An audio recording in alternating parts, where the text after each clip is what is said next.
సిరిసిల్ల ప్రజల మీద మాత్రం నేను మాత్రం ఖచ్చితంగా నారాజున్నా. ఎందుకు నారాజున్నా అని అడుగురి.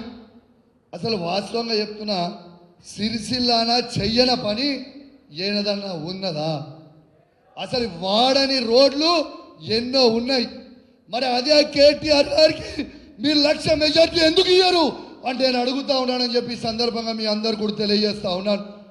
మీకు పనులు చేసినాం, మీకు రోడ్లు వేసినాం, మీకు మోరీలు వేసినాం, మీకు ఉద్యోగాలు ఇచ్చినాం, పార్కులు చేసినాం, జిల్లాలు చేసినాం, కలెక్టరేట్ కట్టించినాం, అద్భుతమైన సిరిసిల్ల పోలీస్ కమిషనరేట్ కట్టించిండు.